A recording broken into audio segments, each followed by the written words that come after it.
All right, guys, how's it going this morning? We're going to let some people in. It looks like people are popping on. We don't have a chat, it doesn't look like, but we have a Q&A. So if you have a comment or a question, feel free to drop it. Feel free to drop it in the Q&A, and I'll try to keep an eye on that as we go. Hopefully, it won't be too distracting. Um, Actually, we can test the comments out right now. How we start everything is with wins and gratitude. So click the Q&A button down there and drop into the chat how you're winning, what you're thankful for, and what you're celebrating today while we give everybody just a few minutes to pop on.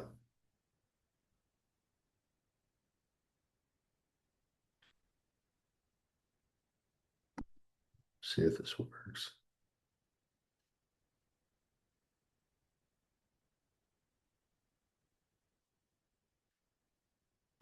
Here we go. Closing tomorrow. It's always good. It's what it's all about, right? Generating revenue.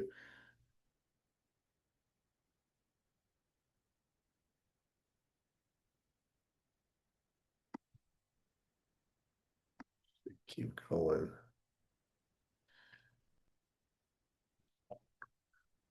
All right, so what I'm going to do, this is going to be kind of, it shouldn't take the whole hour, but in case we get onto it, I've got the whole hour, and I've got a worksheet that I'm going to attempt to drop in the, well, actually, I can't send it out. What I'll do, all of you that are in attendance, I will send an email with a digital download of this worksheet that it'll help you, everything that we're going to cover today.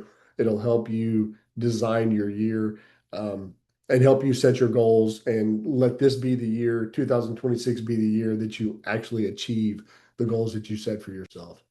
So to get started, what this is all about is designing the year that defines you, who you are, and your business. And we're going to go through how to build this, right? We're going to build it with intent. We're going to build it with precision. And the most important factor here is relentless execution. So once we have a plan together, that's just the first part, right? So having a plan, and then it boils down to execution and your ability to adhere to this plan, which is discipline. So to get started, I want you to kind of think back and reflect a bit. Um, and just ask yourself this question: have I set goals that I did not hit? Yes or no. If you're like me, yeah, I've set plenty of goals that I didn't hit. Um, whether it's like a New Year's resolution, and actually think back to this time last year when you were setting goals for 2025, the year that we're in right now. Um, just kind of reflect back on that. Where are you? Where are you right now? Are you pacing to achieve what you wanted to accomplish this year, or are you not?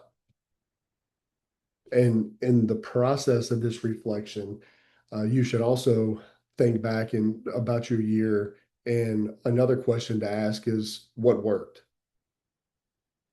What worked for you to help produce the result that you got this year, whether you're happy about it or not?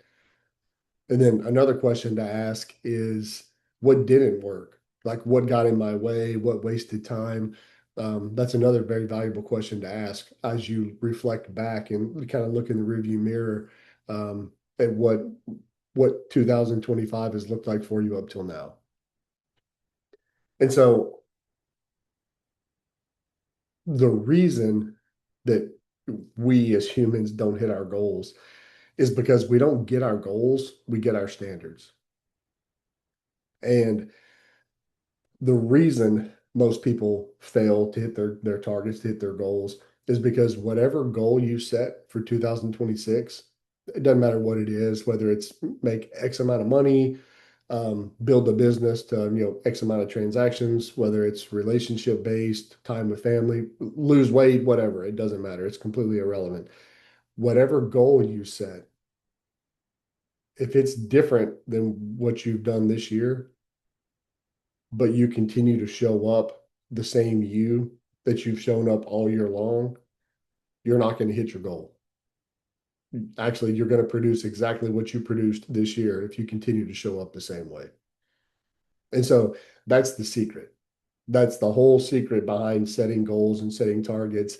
And the best goal setting workshop on the planet is really, really simple. It's all about self-reflection.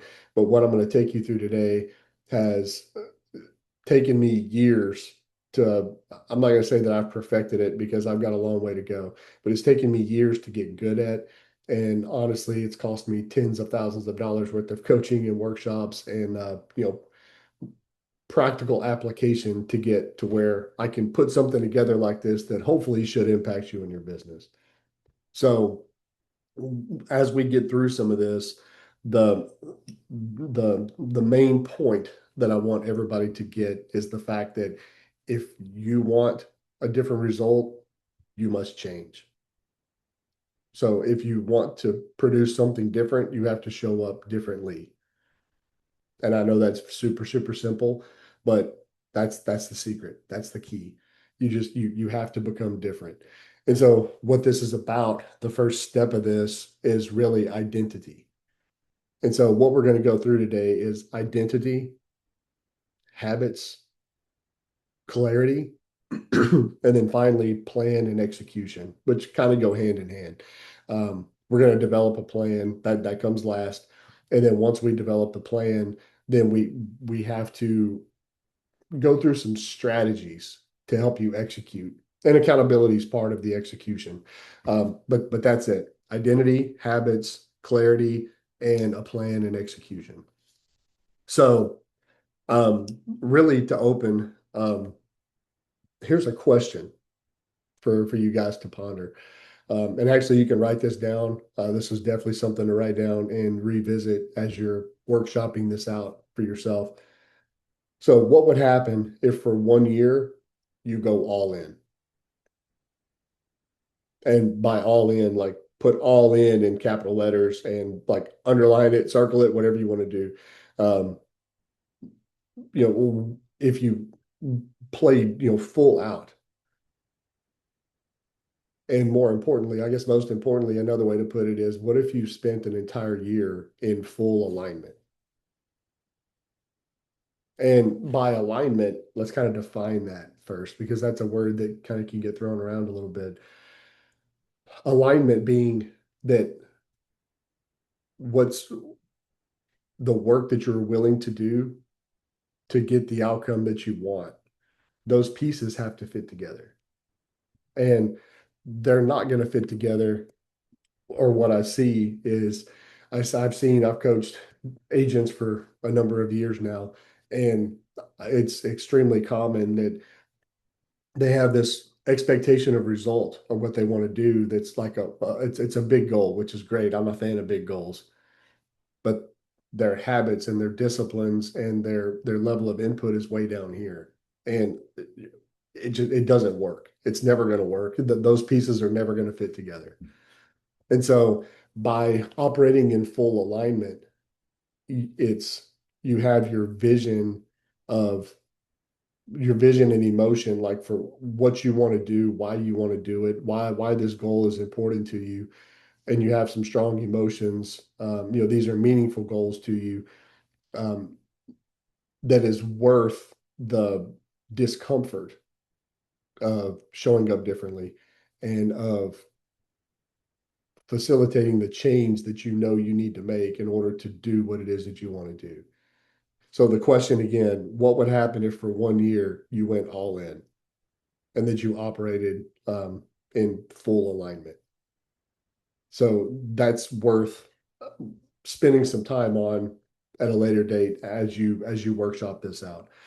So again, you want to understand that your goals and your outcome it's directly correlated to your habits and your standards.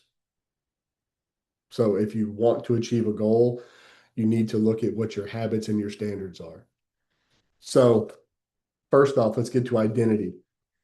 So one of the key points here I want to make is your current identity is what's producing your current outcome. If you're happy with it, awesome. Spend some time reflecting and and let's figure out. And the one of the best ways to audit your identity is just write your first name. So I would write Corey equals. What are some of the things that come to my mind? It can be good and bad. This isn't a time to beat yourself up, um, but just take a really honest look at yourself and who are you. So if you want to change your outcome, you have to change your identity. And so we're talking about relationships. We're talking about money, which is why we're all here. We're all in business to make money. Um, we're talking about your level of success. And we're also talking about how you spend your time. So all of those are tied to your identity.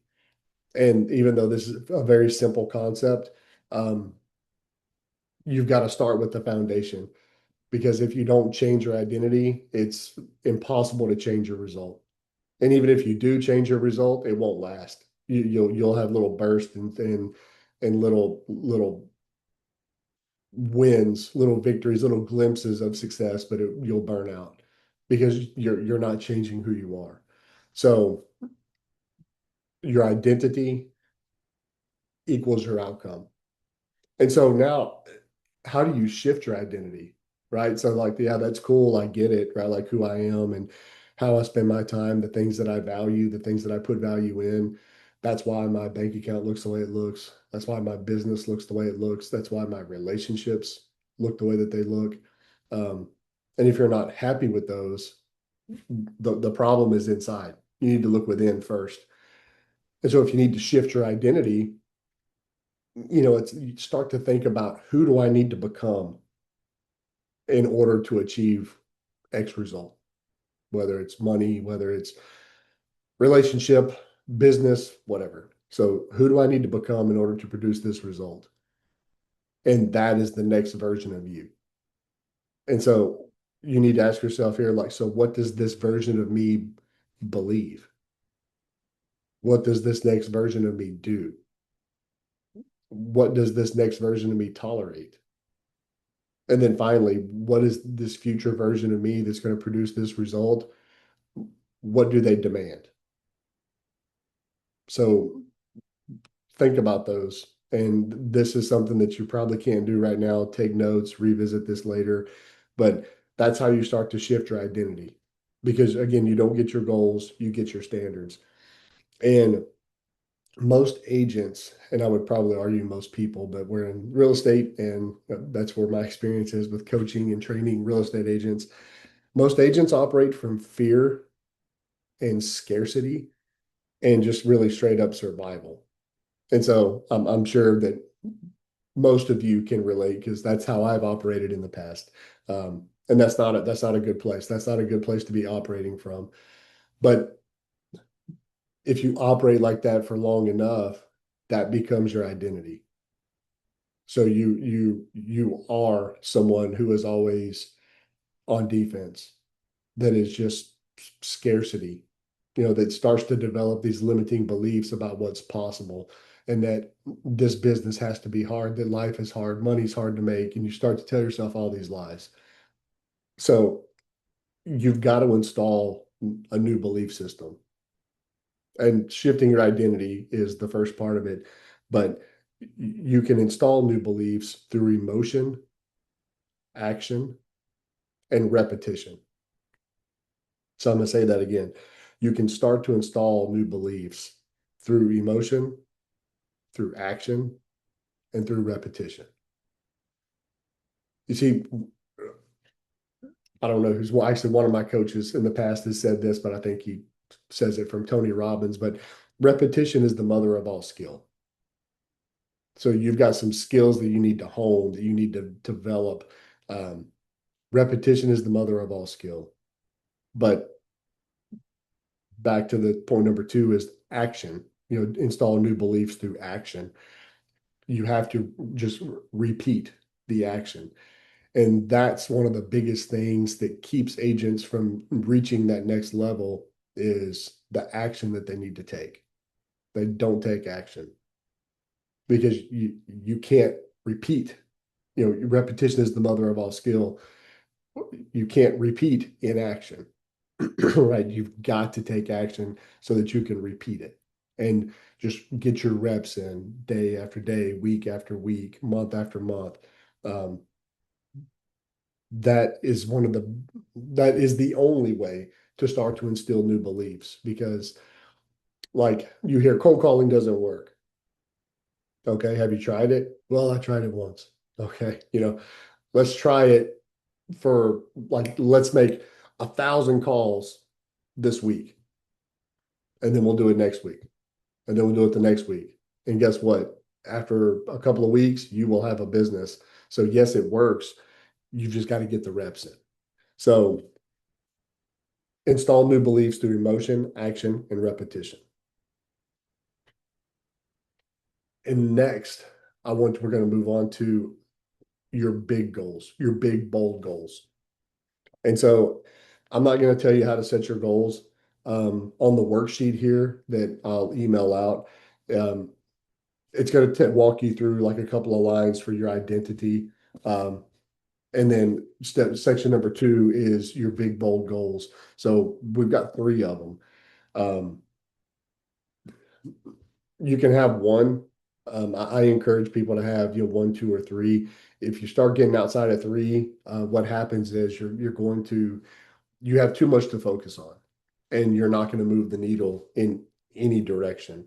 And so, like with 3, I would recommend an income. Income should be one of them because again, we're all in the business of making money here. So income needs to be one of the 3. Maybe you have a weight loss goal, some kind of personal goal or relationship goal, whatever. The other 2 can be whatever you want.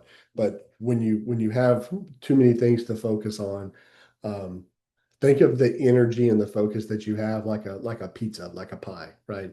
You've only got 100% of that. And the more goals you have, the more you focus on, you're given a little sliver of that pie to a variety of different things, and you're not going to be able to give any one thing enough of your focus and energy to actually move the needle. So 2 or 3 is sufficient.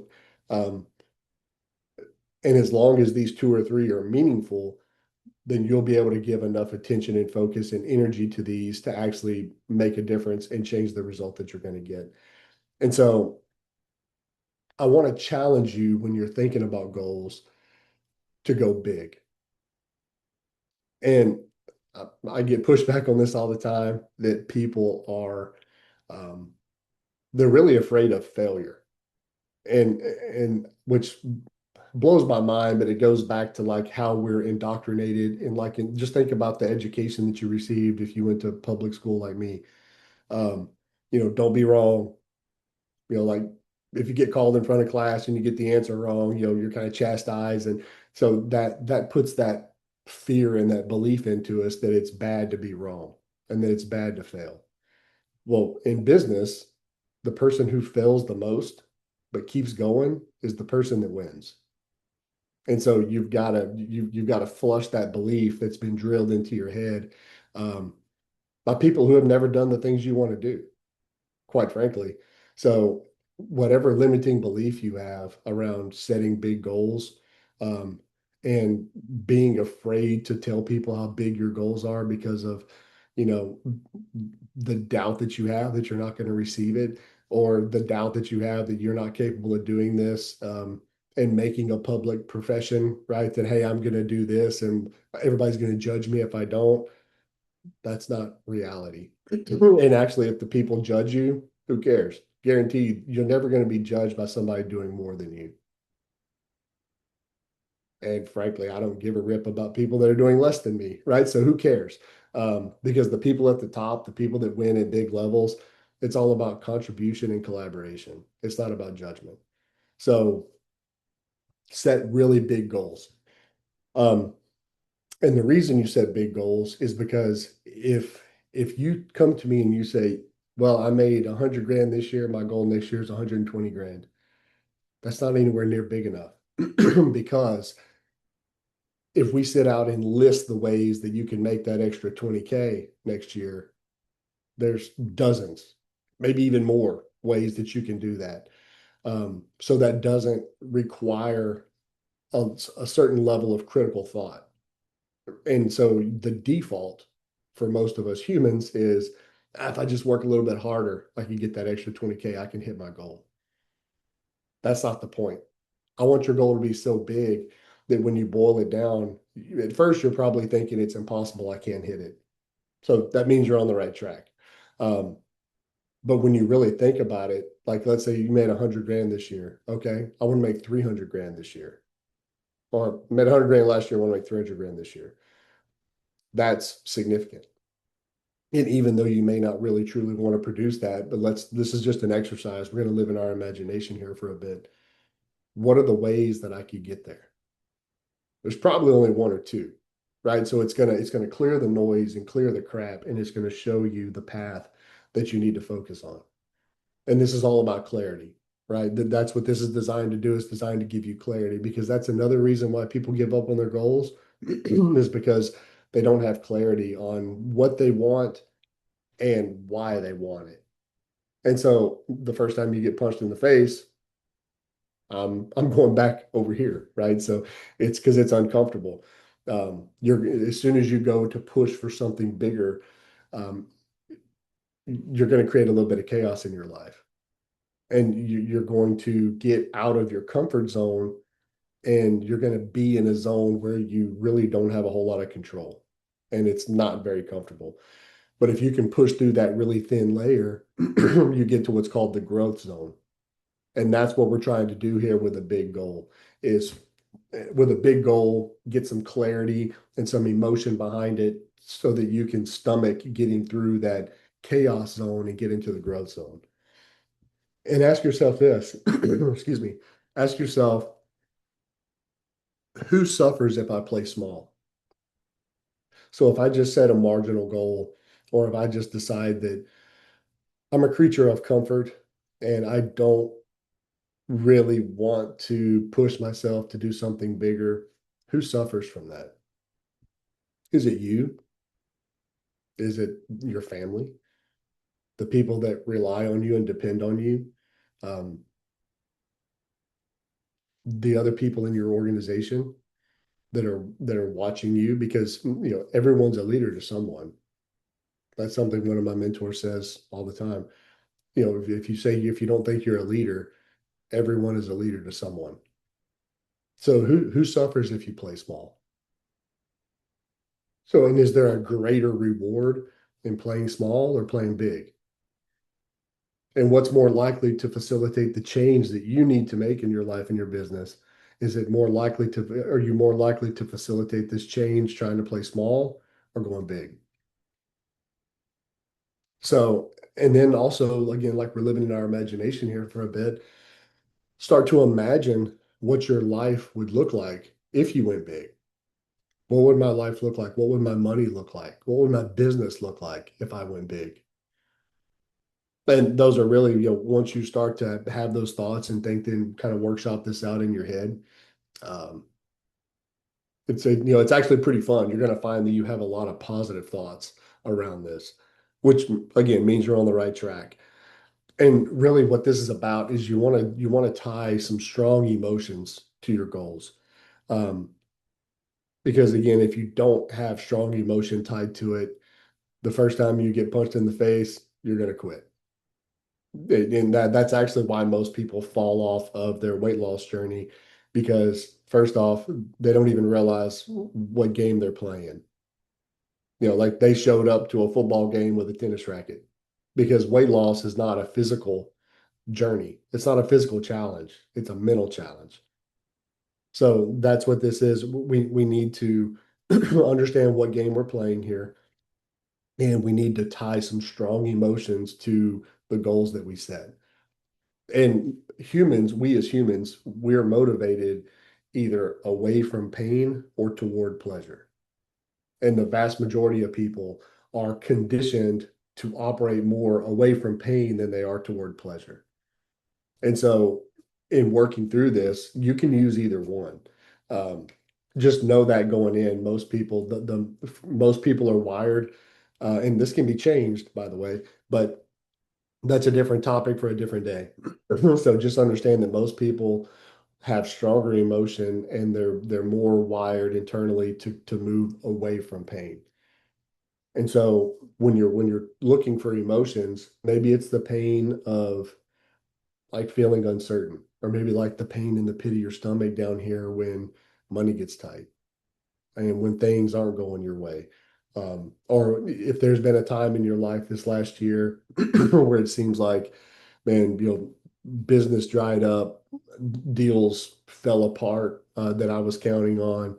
Uh, Things happen in personal life, car trouble, but just everything kind of piling up. Uh, However that made you feel, you can actually use kind of that dark energy, that dark feeling, and be, you know what, I'm not going back there again. Like I'm never going to feel that again. And the only way that I can guarantee that I don't feel that again is by going that way.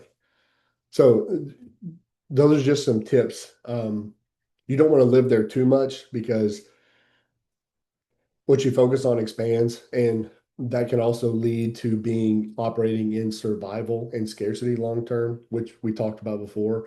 That can serve you if that's where you are in life. Um, but you need to condition yourself also to be moving toward pleasure, which is why when you're in the process of thinking big and thinking about what that version of you looks like and what you get to do and what that does for you, that's going to help you start to see the positives. And you can kind of operate in both moving away from pain and toward pleasure. So anyway, just a little tip there. Either one will work for this exercise, but this isn't about introducing negative thoughts and operating from negative emotion. This is all about positivity and getting you moving in the right direction. So hopefully that makes sense. Again, we could talk a whole hour just over that. There's a lot there. Um, but really what I want to impress upon you here is big goals. No more than three, and big goals. Big goals that inspire critical thought and that are going to force you to kind of think outside the box and drill down what are the couple of things I need to focus on if I'm going to achieve that. That's the point. Um, and make it specific. Like you've heard SMART goals, which it is what it is, but specific and measurable are the two, right? And so income, don't just say I want to make more money. Nope. How much? And for those of you that are on my team or in my organization, you know that it's how much by when, right? So specific and measurable. Um, so once you have your target, now we're going to move into some strategy. Okay. Hopefully I've kind of drilled that into your heads about kind of the emotion and the mental stuff that goes behind setting targets, and you're going to set some big ones. So now strategy, tactics. How are we going to achieve this? So first, let's reverse engineer the goal. Let's take income, for example. Let's say you want to make 100 grand. Most agents, that's the answer that I get, 100K. So let's reverse engineer that. Start with 100 grand. What's your average price point, your average commission per deal? How many deals do I need? Very basic stuff, but let's just say, okay, we have an income target and we know about how many transactions it's going to take for me to get that target. Um, and math is the path, right? And so you can take it another step further if you have some of the tools that we have, like Follow Up Boss and Sisu, which track some of your metrics, which are conversations, outreach attempts, appointments set, appointments met, things like that. So if you're fortunate enough to have a tool like that, then you can, once you have the number of deals, then you can look back at your historical data and see, okay, what are on average, how many conversations does it take for me to get a closing? How many appointments met does it take for me to get a closing? Um, or another metric is how many conversations does it take for an appointment met? So those are some metrics that you can look at. And again, if you don't have some of those tools, um, I started with an Excel spreadsheet and a legal pad, a stack of them. So you can do it that way. It's just a little more difficult. But so if you don't know your numbers, I'll give you some averages based on one of the networks I'm in, the Chet Black organization. They're in some of the biggest databases in the country. And so on average, use these numbers. 35 2-minute conversations should equal a closing. and 3 appointments met should equal a closing. Now that's on average. Um, if you're somebody like my skill level, I'm for every like 2.1 appointments met equals a closing. So your numbers or your numbers can be worse. I've got people in our organization that have to meet 7 people to get a closing. Um, but if you don't have the ability to track your numbers, or if you're new and you don't have any data to go look at, just assume 35 conversations equals a closing, 3 appointments met equals a closing.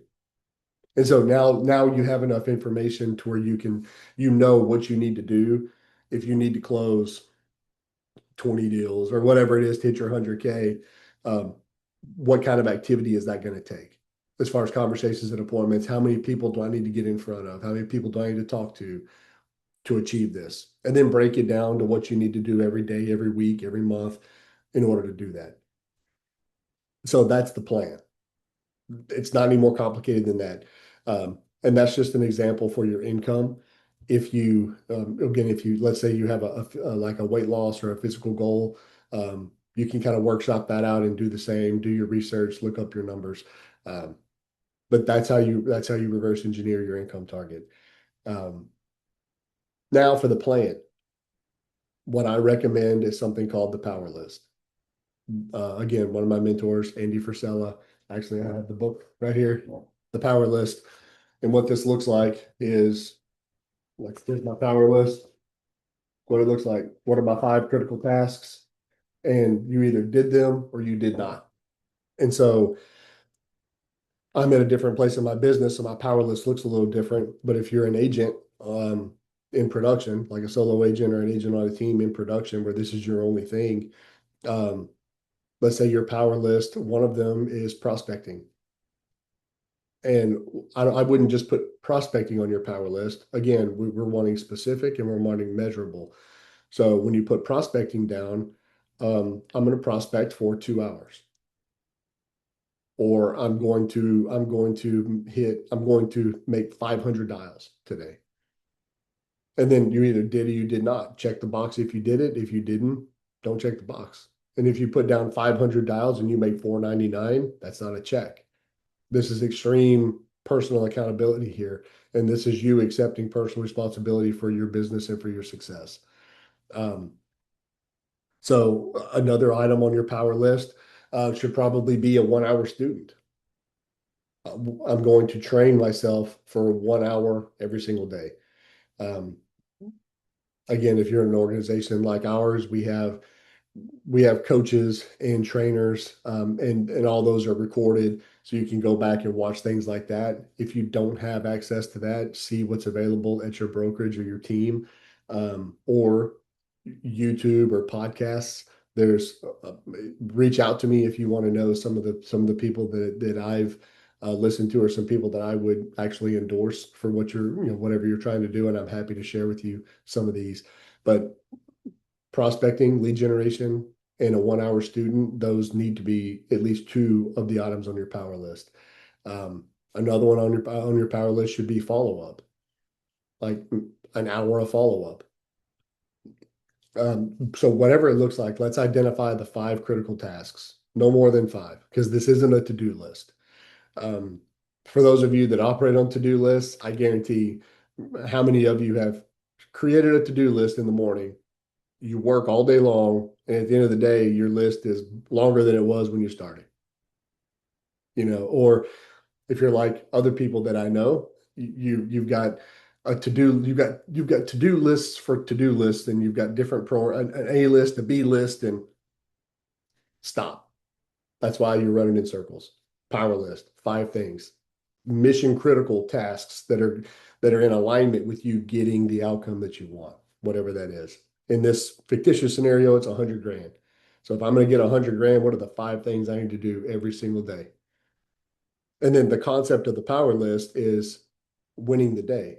If you complete all 5 tasks, congratulations, put a W on the page. I won the day. But be honest with yourself. Don't put a win if you didn't really win, because this is about clarity. This is about awareness. And this is about actually not just wishing that you can produce the results you want. This is about actually doing it. And so the goal here of the power list is, hey, win the day. If you win enough days, you win the week. If you win enough weeks, you win the month. You win enough months, you win the quarter. You win enough quarters, you win the year. It's it's literally that simple. But that's why clearly defining your tasks is so vital, so important. Because if you pick the wrong critical tasks or the tasks aren't enough to move the needle, then you're gonna collect wins, but you're still not gonna produce your outcome. So the power list, very critical. If you want more info on that, I think the Real AF Andy Frisella's podcast, I think it's like episode 16 or something from like years ago. He spends a whole episode talking about the power list. And you can actually buy that book on his website, andyfrisella.com, and, and use it. I've used it for years, love it. Um, and you also, so one last thing on the power list and the critical tasks I forgot, very vital. These critical tasks are non-negotiable.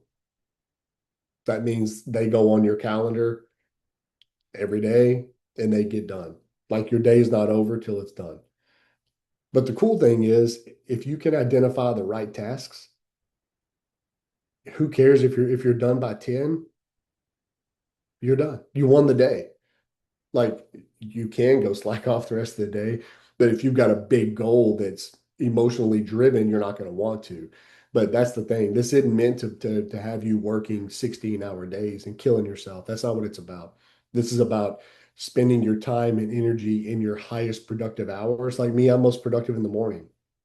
So I try to have this my list done by noon.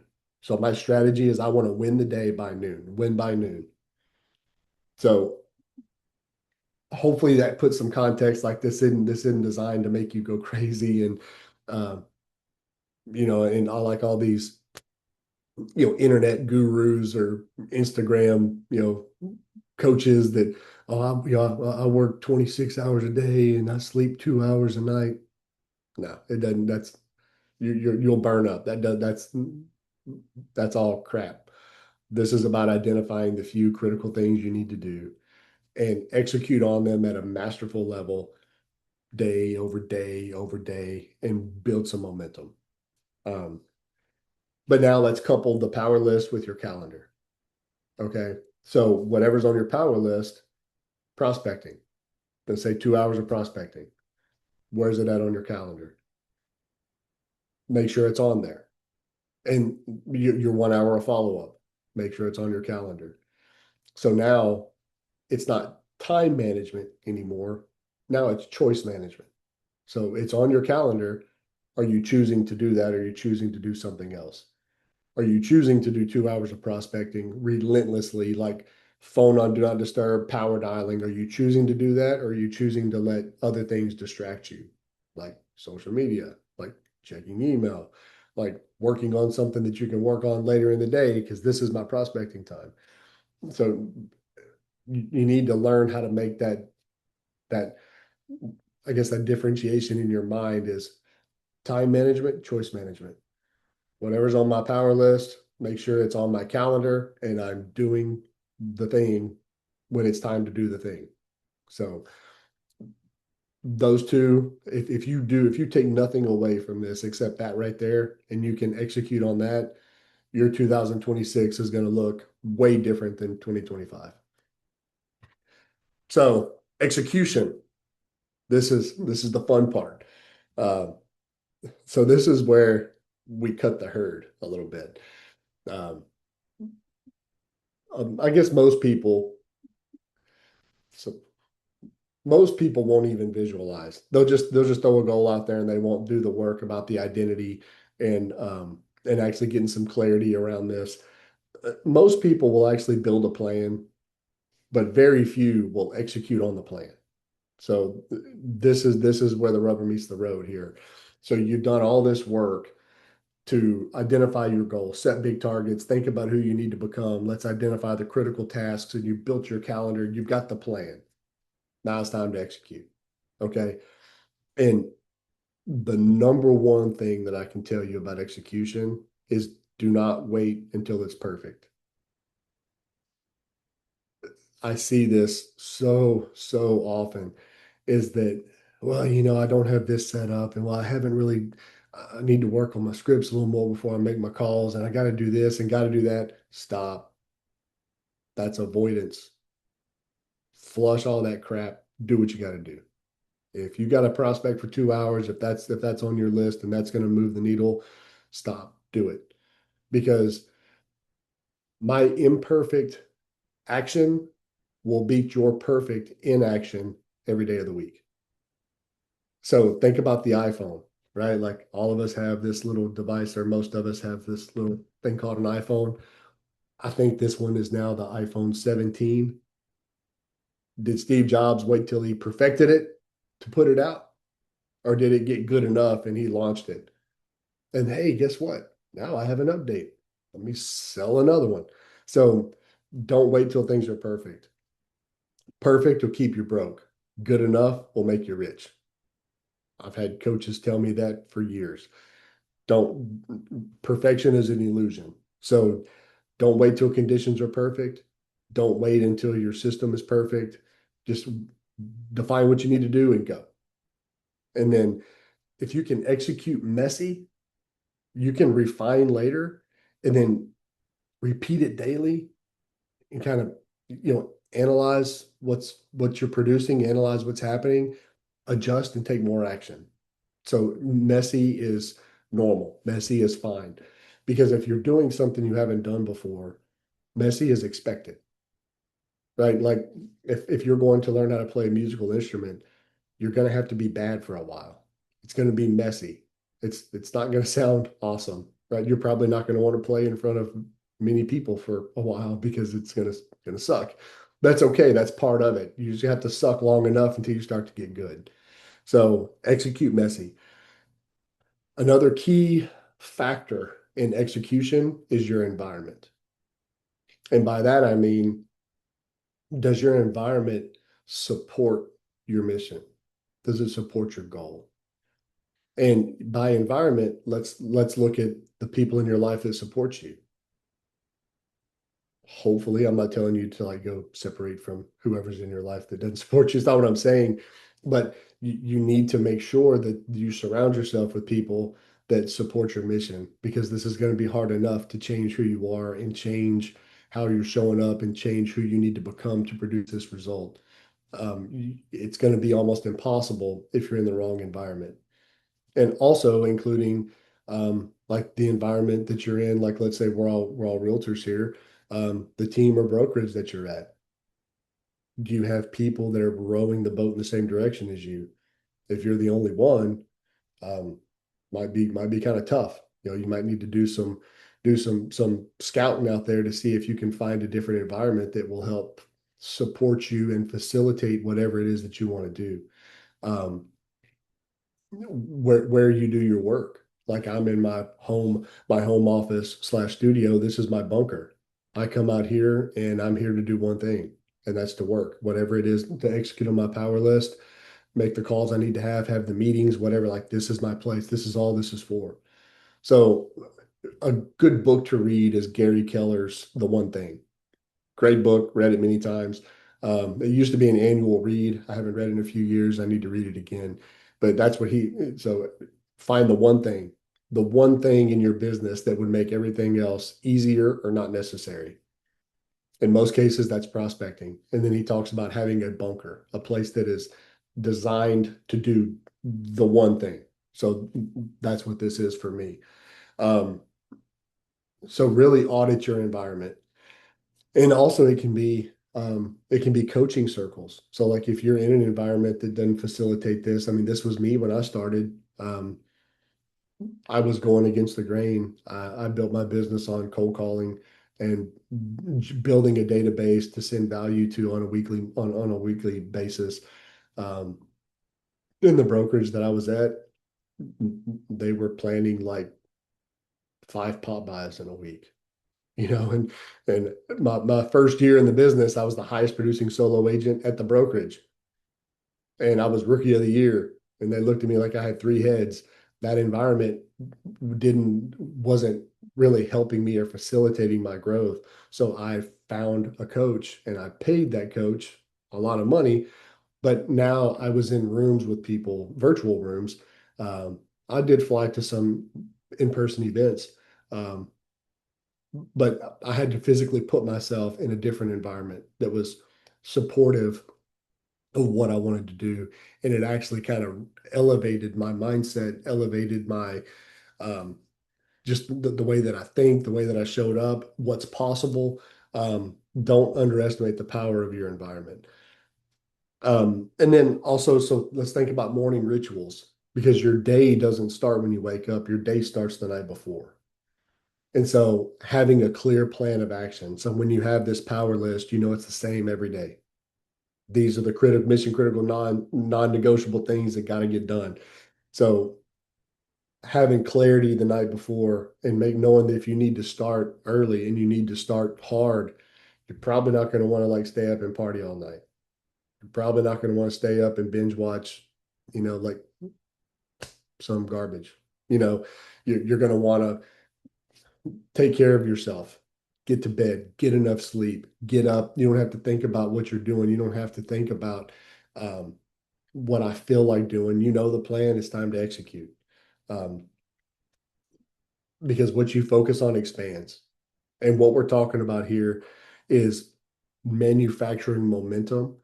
And all of this is about focus and emotion. So emotion is energy in motion. And what you're doing is you're giving focus and you're giving energy to the things, the process that's going to produce the outcome that you want.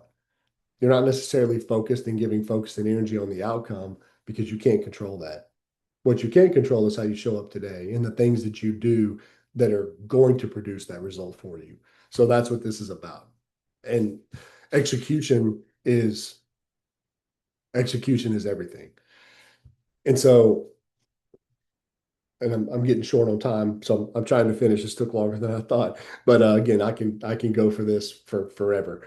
But I want this to be impactful for you guys. I want it to make you think, and I want next year to be the year that you actually do what you say you're going to do. So let's talk about the science of goal attainment. Okay, so what again? Well, I've already said what you focus on expands. So this is a time that you need to be obsessed. So whatever this goal is, it needs to be meaningful enough that you are obsessed with it. Grant Cardone has a book. It's one of my favorite books. Be obsessed or be average. So you have to be obsessed with whatever it is that you're going to do. And what this is all about, this is about saturating your subconscious. So you're going to live this, you're going to breathe this, you are becoming this. That's how you're going to achieve your big goal. And hopefully, now that I've been talking about this for almost an hour now, you can see most people don't approach weight loss like this, which is why the vast majority of people fail their weight loss journey. Or they kind of make some moderate progress and maybe kind of get close to where they want to be for a wedding or for a vacation or something.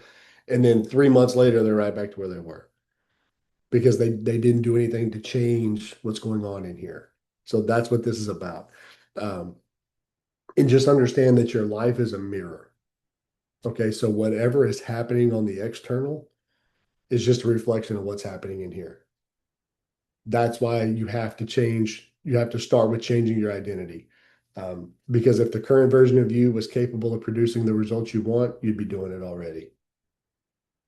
I'm going to go on a limb and say that you're not, because I'm not, right? Most people aren't. So just understand that the everything that's happening on the outside is a reflection of what's happening in here. So the place to start is change what's happening in here and change what's happening in here.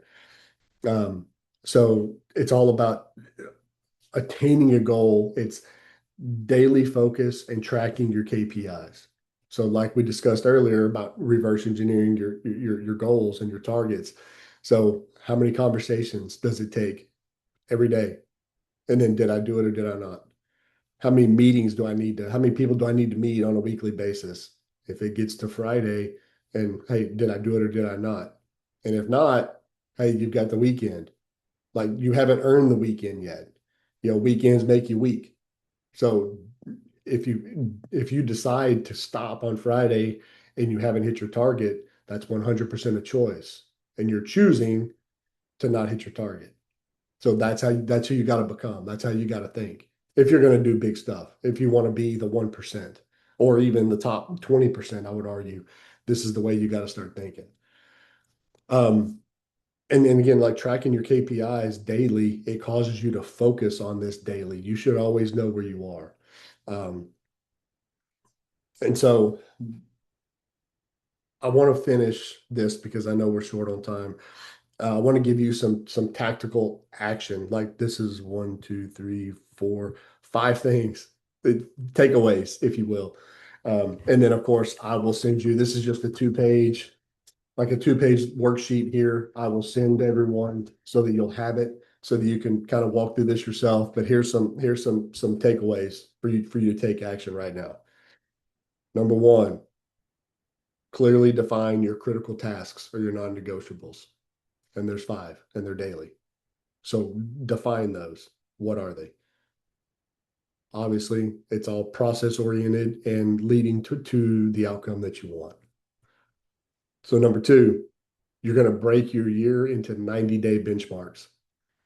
So break your year into quarters so that you can, at least quarterly, you're going to examine yourself, examine where you are, and see, hey, how am I showing up? Am I on pace? Am I off pace? What's working? What's not working? And you can course correct. So number three, daily accountability. I would encourage everybody to have someone hold you accountable.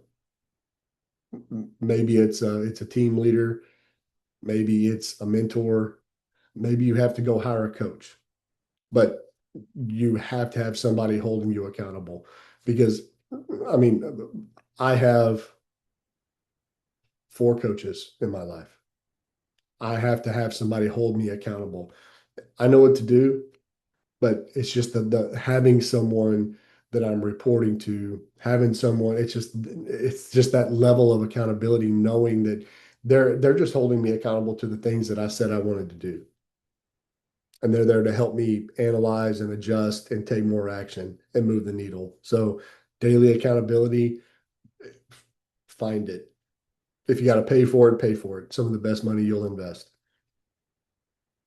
So the fourth one, yeah, fourth, um, is the daily focus and daily tracking. Um, and I use the analogy of kind of, being lost or um, being like out on the open water and you're going somewhere and like there's no landmarks around you, it's just horizon. You better have a constant eye on your GPS heading because if you look at it every 30 minutes, you ain't gonna end up where you wanted to go. Um, Between the wind and the currents, there's no telling where you're gonna end up. So that's what daily tracking and daily focus on your mission critical tasks and on your KPIs, that's looking at your GPS constantly. So you know you're on the right heading to get the goal you said you wanted. And the last thing to take action on is you have to build your beliefs daily. And again, you build them through evidence. You build them through emotion and you build them with your environment. And to expand on that a little bit, what I mean by evidence is, let's say you're starting tomorrow, right? You have your power list. Your evidence is I won the day. I executed on everything that I needed to execute on to get that result. So, and now you're going to do it tomorrow and you're going to do it the next day. So you're starting to build momentum and you're seeing your metrics, you're tracking your metrics every day. And so you're starting to produce evidence for yourself that, hey, you know what? I'm the kind of guy that does what I say I'm going to do. I am the kind of person that can produce this result, whatever it is. So that's how you change your beliefs through evidence. Um, Emotion is you're going to go through some highs and some lows, but the emotion that comes from I'm winning the day every day. And now don't get me wrong, don't beat yourself up if you lose a day. Hey, you know what? What can I learn from this? I took an L today. That sucks. What got in my way? What kept me from getting the win? Okay. Hey, you know what? There was a trap I fell in. Cool. I won't make that mistake again. Win tomorrow. So that's the kind of mindset that you've got to develop here. This isn't about beating yourself down. You're changing yourself. And then your environment. One of the things that changed for me whenever I started hiring a coach, and when I started to, I didn't realize this at the time, but looking back, this is 100% what happened, is I started to change my environment. Um, I changed who I was associating with on a regular basis because I was spending time several days a week in this coaching circle. Then when I flew to his office in Omaha, I got to spend several days with this guy and his team, and other people that were in the coaching program with me.